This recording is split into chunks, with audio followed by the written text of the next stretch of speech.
대한민국 근현대사를 성경적 세계관으로 알리고 전하는 대한역사문화원의 한국 근현대사 발효하기 특강입니다.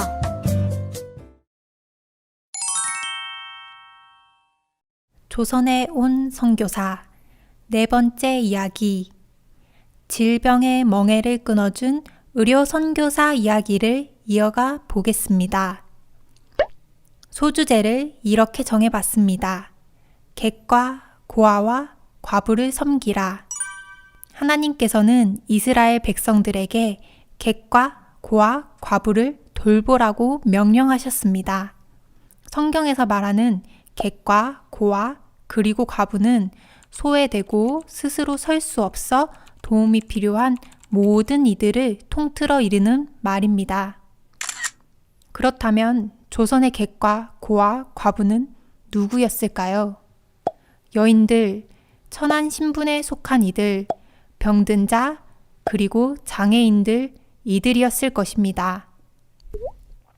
선교사들은 하나님의 말씀에 순종하여 조선에 와서 핍박받는 자, 소외된 자, 병든 자들을 섬기는 일에 모든 것을 바쳐 헌신했습니다.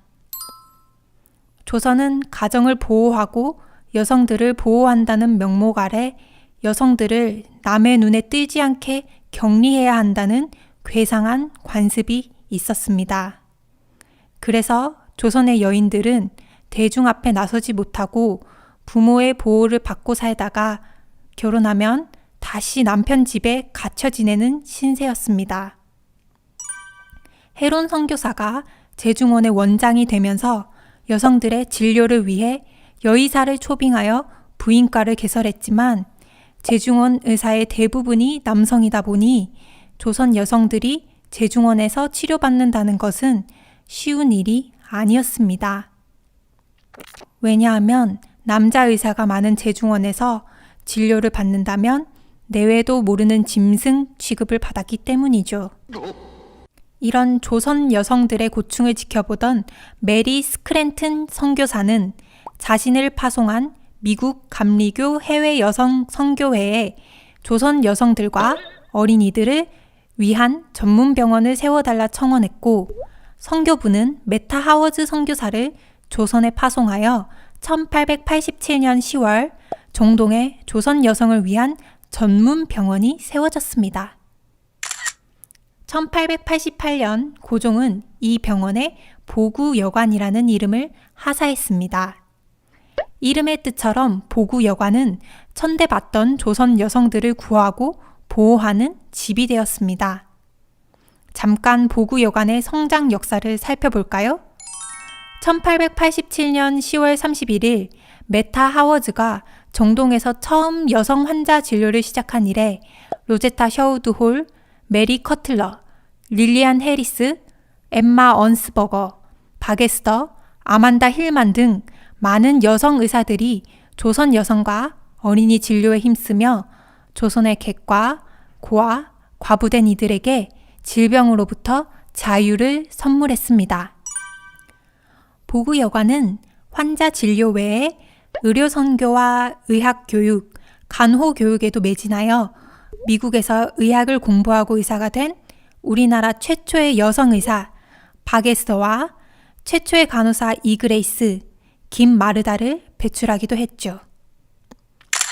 정동에서 시작된 보구여관은 1913년까지 진료실, 수술실, 약제실, 입원실을 갖추고 어엿한 병원의 기능을 수행하였습니다.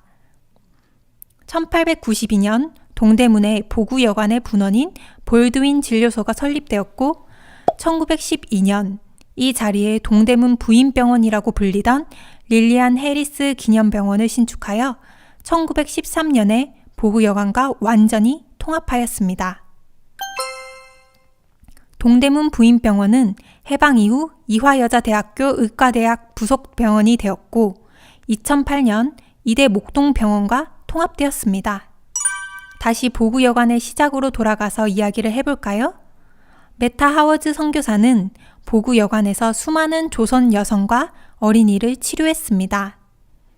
그렇게 밤낮을 가리지 않고 환자를 돌보던 메타 하워즈 선교사는 1889년 건강이 악화되어 조선을 떠나지 않을 수 없었습니다. 그리고 그 뒤를 이은 보구 여관의 여의사가 로제타 셔우드 홀 선교사입니다. 1890년 10월 13일 제물포에 로제타 셔우드 선교사가 도착했을 때 그녀는 아직 홀이라는 성을 쓰지 않을 때였습니다. 홀은 결혼 후 가지게 된 성이죠. 그녀는 미국 감리교 해외 여성 선교회의 파송을 받은 의료 선교사였습니다. 로제타 셔우드 선교사는 서울에 도착한 다음 날인 10월 14일 바로 첫 진료를 시작했습니다. 로제타 셔우드 선교사는 진료를 시작하고 3년 동안 1,400가지나 되는 질병을 치료했다고 합니다. 그녀에게 치료받으러 오는 환자의 대부분은 신분이 낮은 여인과 아이들이었습니다. 신분이 높은 여인들은 대낮에 거리를 돌아다닐 수 없었기 때문이라고 하네요. 그래서 로제타 선교사는 직접 왕진을 다니며 그녀들을 치료했고 밤에도 병원을 열어 모든 신분의 여성들이 치료받으러 올 수 있도록 해주었습니다. 로제타 선교사의 사역 초반에 아주 유명한 일화가 있습니다. 어느 날 화상으로 손가락 3개가 손바닥에 붙은 16살 소녀가 찾아왔습니다. 로제타 셔우드 선교사는 손가락을 분리하는 수술을 성공적으로 마치고 그 소녀의 보기 싫은 흉터를 가리기 위해 피부 이식 수술을 해야 했습니다. 환자의 몸에서 피부를 떼어내야 하지만 소녀는 이해하지 못했고 로제타 셔우드 선교사는 자신의 피부를 떼어 소녀의 피부에 이식해 주었습니다.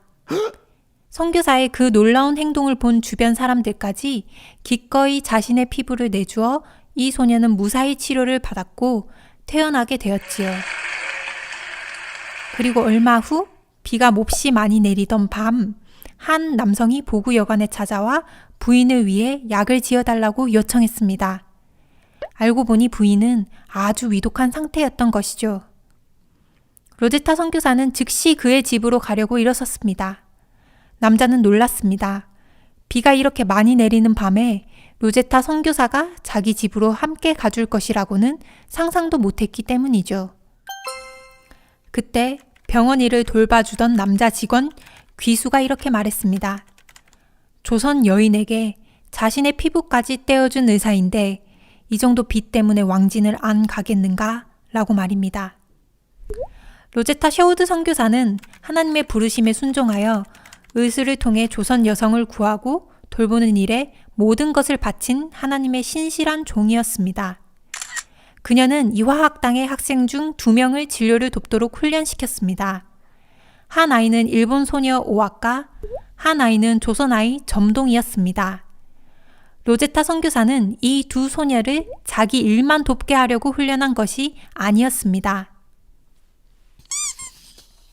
이 2 소녀를 훈련시키는 것은 나를 돕는 데만 쓰자는 것이 아니다. 그들의 시야를 넓혀 장래에 쓸모 있는 사람이 될 수 있도록 하는 것이다. 정말 로제타 선교사의 바람대로 조선아이 점동은 우리나라 최초의 여의사 박에스더가 되었습니다. 점동은 세례를 받고 에스더라는 이름을 받게 됩니다. 에스더는 조선의 풍습에 따라 일찍 결혼하고도 로제타 홀 선교사와 함께하며 사역을 도왔습니다. 1891년 12월 15일 로제타 셔우드 선교사의 약혼자 윌리엄 제임스 홀 선교사가 조선에 왔습니다. 그 역시 조선을 위한 의료 선교사로 파송을 받아 온 것입니다. 이듬해인 1892년 6월 2 사람은 부부가 되었습니다. 1893년 11월 홀 부부의 아들 셔우드 홀이 서울에서 태어났죠. 이 아이는 장차 자라서 조선의 결핵 퇴치를 위해 헌신한 선교사가 되었습니다. 홀 부부는 함께 사역하지 못하고 제임스 홀 선교사는 평양으로, 그리고 로제타 홀 선교사는 서울에서 각자에게 맡겨진 사역을 충실히 감당하게 됩니다. 1894년 5월 8일 로제타 셔우드 선교사는 남편이 있는 평양으로 그의 사역지를 옮겼고 그 길은 에스더 부부도 함께 했습니다. 사실 당시의 평양은 외국인들이 거주하기에는 너무나 위험한 곳이었지만 홀 부부와 에스더 부부는 담대하게 주님의 인도하심을 따라 평양으로 갔습니다. 이때부터 로제타 홀 선교사는 조선의 또 다른 객과 고아, 과부였던 시각장애인들을 위한 사역을 꿈꾸게 되었습니다. 당시 조선의 장애인은 쓸모없는 물건 취급을 당했습니다. 로제타 셔우드 홀의 환자 중에도 특별히 시각장애인, 청각장애인, 그리고 말을 못하는 환자들이 많았습니다. 시각장애인의 경우 부모가 돈이 있다면 훈련을 시켜 무당이 되거나 점을 치는 삶을 살았습니다. 그렇지 못한 이들은 쓸모없는 물건 취급을 당하며 소외당하다가 잘 먹지도 못하고 결국 걷는 곳조차 어려울 지경까지 이르게 되어 죽어갔습니다. 로제타 홀 선교사는 시각장애인의 처지를 안타까워하다가 자신이 어린 시절 점자를 배운 기억을 되살려 한글 점자를 개발하여 그들을 돕기 원했습니다. 마침 제임스 홀 선교사를 돕던 오석형의 딸 복례가 시각장애인이라는 것을 알게 되었고 로제타 홀 선교사는 기름 종이에 바늘로 점자를 만들어 복례를 가르치기 시작했습니다. 바로 저 사진에 나오는 집에서 그 교육이 시작되었죠. 그러나 안타깝게도 청일 전쟁이 시작되면서 한 달여 만에 홀 가족과 그리고 에스터 부부는 서울로 돌아와야 했습니다. 1894년 10월 1일 윌리엄 홀 선교사는 다시 평양으로 돌아갔습니다. 청일 전쟁 중 평양에서 큰 전투가 있었고 그 후 평양에 전염병이 돌고 부상자들이 넘쳐났기 때문에 홀 선교사는 그들을 치료하기 위해 평양으로 갔던 것입니다. 불행히도 평양에서 부상자들을 돌보던 중 윌리엄 홀 선교사는 발진 티푸스에 감염되어 서울로 돌아온 후 일주일도 못 버티고 11월 24일 하나님의 품으로 돌아갔습니다. 당시 그의 나이는 34이었습니다. 로제타 홀 선교사는 남편의 장례를 치른 후 돌이 갓 지난 아들 셔우드를 데리고 그녀의 몸속에 자라고 있는 둘째를 출산하기 위해 고향으로 돌아갔습니다. 그녀의 귀향길에는 에스더 부부가 동행했습니다. 로제타 홀 선교사는 1895년 1월 14일 고향집에 도착했고 나흘 후 딸 이디스를 낳았습니다. 그리고 로제타 홀 선교사는 두 아이를 데리고 평양으로 돌아올 준비를 했습니다. 로제타 홀 선교사는 평양으로 돌아올 준비를 하면서 두 가지를 마음에 품었습니다. 평양의 남편을 기념하는 기홀병원을 짓는 것과 한글 점자를 개발하는 것이었죠. 그래서 그녀는 한글 점자 개발을 위해 체계적인 공부를 했고 2년 뒤인 1897년 11월 두 아이와 함께 조선으로 돌아왔습니다. 그 무렵 박에스더는 미국 볼티모어 여자의과대학, 지금의 존스 홉킨스 의과대학에 입학해 의학을 공부하고 있었습니다. 그녀의 남편 박유사는 그녀의 뒷바라지를 했죠. 1898년 5월 1일 로제타 선교사는 다시 평양에 돌아왔습니다. 그런데 이 질로 딸 이디스를 잃게 되었습니다. 로제타 홀 선교사는 아픔을 잊기 위해 곧바로 진료소를 열었습니다. 개원 직전 평양 감사 부인을 치료해준 덕에 평양 감사는 그 병원에 광해여원이라는 이름을 지어주었고 후에 기홀병원과 광해여원이 통합돼 평양연합기독병원이 되었습니다. 로제타는 이 병원에 이디스를 기념하는 어린이 병동을 추가로 건립했고 이곳에서 시각장애인을 위한 교육도 시작했습니다. 겨울 동안 서울에 머물며 초급 한글 교리서 등을 점자 교재로 만들어 평양에 다시 돌아왔고 오지를 돌며 환자들을 돌봤습니다. 로제타 선교사는 복례를 다시 만나 그녀가 만든 교재로 점자 교육을 시작했고 점자로 성경을 읽게 된 복례는 성경에 자신과 같은 장애인들이 고침을 받는 이야기를 읽으며 감동을 받아 우리나라 최초의 특수 교육교사가 되었습니다. 로제타 선교사의 이 특수 교육은 곧 평양의 소문이 파다해졌고 맹인 소녀들이 몰려들었습니다. 로제타 선교사는 이디스 마가렛 병동에 특별 교실을 열어 이들을 가르쳤고 1903년 평양 여맹학교가 탄생하게 되었습니다. 그 후로 로제타 선교사는 시각장애인뿐만 아니라 말 못하는 이들과 청각장애인까지 받아들여 농아교육을 시작하고 학교 이름을 평양여맹학교에서 평양맹아학교로 바꾸고 장애인을 위한 교육을 발전시켜 조선의 객과 고아, 과부인 이들을 섬긴 특수교육의 어머니였습니다. 로제타 선교사는 여의사를 양성하기 위해 1912년 광해여원 안에 실습을 병행하며 의학 강습반을 열었습니다. 그리고 이들을 의전에 입학시키려 애를 썼으나 세브란스 의전에서조차 여학생 입학을 거부했다고 합니다. 로제타 선교사는 여자 의학 전문학교를 만들기로 하고 한국인 의사들을 설득했습니다. 그리하여 1928년 조선 여자의학 전문학교 창립을 발기한 것입니다. 이 학교가 발전을 거듭하여 현재 고려대학교 의과대학이 되었죠. 잠시 로제타 선교사의 제자이자 자매로서 함께 사역한 박에스더 이야기를 해볼까요? 박에스더는 의학 공부가 끝나갈 무렵인 1900년 폐결핵으로 남편을 잃었습니다. 그리고 몇 주 후 의과대학을 졸업해 한국 최초의 여의사가 되었죠. 엄밀히 말해 남녀를 통틀어 우리나라의 최초 의사가 된 것입니다. 박에스더는 그해 5월 미 감리교 해외 여성 선교회에 의료 선교사로 파송을 받아 고국 조선으로 돌아왔습니다.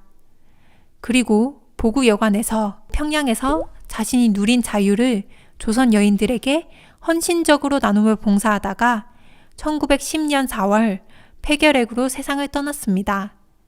이 일은 홀 선교사의 가족에게 너무나 큰 충격이었고 슬픔이었습니다. 구한말 조선의 또 한 부류의 객과 고아, 과부는 바로 결핵 환자였습니다. 구한말 당시 5명 중 1명이 결핵에 걸렸다고 합니다. 이렇게 많은 사람이 걸리는 병이지만 약도 없고 고칠 방법이 없는 불치병이었습니다. 그래서 결핵에 걸리면 내가 벌을 받아 이 병에 걸렸구나 라고 두려워하며 무속의 힘을 빌려 결핵에서 벗어나려 하거나 체념하고 삶을 포기하는 경우가 많았습니다. 결핵으로 자신이 사랑하는 이모 에스더를 잃게 된 로제타의 아들 윌리엄 셔우드 홀은 자신의 이모를 빼앗아간 결핵을 조선에서 퇴치하는 일에 앞장서기로 결심했습니다. 반드시 폐결핵 전문의가 되어 조선에 돌아올 것과 결핵 요양원을 세우기로 결심한 것입니다. 그러나 그는 이 모든 일이 자신의 의지가 아닌 하나님의 인도하심이라는 것을 알고 있었습니다. 윌리엄 셔우드 홀은 서울에 태어나 평양에서 교육을 받고 미국으로 가 대학 과정을 공부했습니다. 그리고 캐나다로 가서 토론토 의과대학을 졸업하고 다시 미국으로 가서 뉴욕 롱아일랜드의 홀츠빌 서퍼크 결핵요양소에서 결핵을 전공한 후 1925년 8월 미국 감리회 의료선교사로 임용되어 1926년 4월 19일 아내 메리언 홀과 함께 조선으로 돌아왔습니다. 셔우드 홀과 메리언 홀 부부는 셔우드 홀의 오랜 소망대로 조선의 결핵 퇴치를 위해 1928년 황해도 해주에 결핵만을 치료하기 위한 해주 구세 요양병원을 세우고 조선 결핵 퇴치를 위해 그들의 젊음을 다 바쳤습니다. 이 결핵 요양원을 통해 절망에 빠져 살던 조선의 객과 고아, 과부였던 결핵 환자들에게 희망의 빛이 비치기 시작했죠. 셔우드 홀 부부는 조선에서 폐결핵 퇴치를 위해 조선 사람들이 결핵에 지지 않고 병과 싸워 이길 수 있도록 계몽운동을 펼쳐나갔습니다. 그들의 그 노력이 얼마나 놀라운 열매를 맺어가는지는 해주 구세 요양병원의 10주년을 맞이하여 홀 선교사에게 보내온 축하 편지를 보면 잘 알 수 있습니다. 친애하는 닥터 셔우드 홀, 선생님은 성스럽고 훌륭한 일을 시작하셨습니다.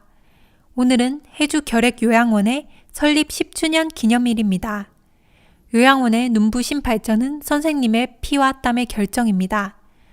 오늘날 결핵은 인류의 적임이 자명합니다.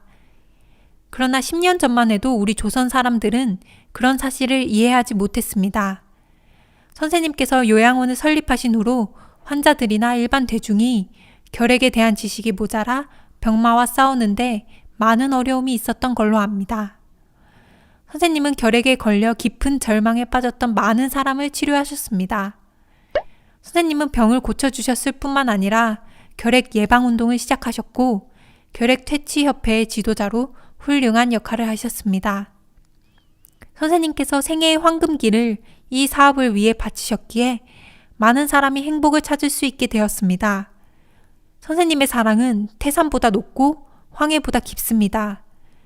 영광스러운 10주년 기념을 맞이하여 선생님으로부터 은혜를 입은 저희들은 감사한 마음을 금치 못합니다. 이제 저희의 마음을 표시하고자 작은 선물을 올립니다. 저희의 성의를 기억하는 뜻으로 이 선물을 받아주시면 저희들은 최고의 영광으로 알겠습니다. 셔우드 홀 부부가 얼마나 많은 헌신을 했는지 알 수 있는 감동의 편지입니다. 뿐만 아니라 셔우드 홀 선교사는 조선의 결핵 환자 치료를 위한 기금을 마련하기 위해 1932년 크리스마스 씨를 발행하여 결핵 환자를 도왔습니다. 1940년 일제는 제임스 셔우드 홀 선교사에게 간첩 죄를 씌워 추방했습니다. 홀 선교사는 부산항을 통해 조선을 떠났습니다. 그날 홀 선교사 가족은 부산항에서 조선의 자유로운 그날을 기대하며 태극기를 펼쳐 나뭇가지에 걸고 조선 만세를 외쳤다고 합니다. 제임스 홀과 로제타 셔우드 홀 선교사를 시작으로 그의 아들 제임스 셔우드 홀과 메리언 홀 부부까지 2대에 걸쳐 한 가족이 74년을 조선의 객과 고아와 과부된 조선의 여인과 아이들, 장애로 고통당하던 이들, 결핵으로 죽어가던 이들에게 자유의 빛을 선물해 주었습니다. 이렇게 우리가 누리고 있는 자유의 시작에 선교사들의 헌신이 있었다는 것을 꼭 기억했으면 좋겠습니다.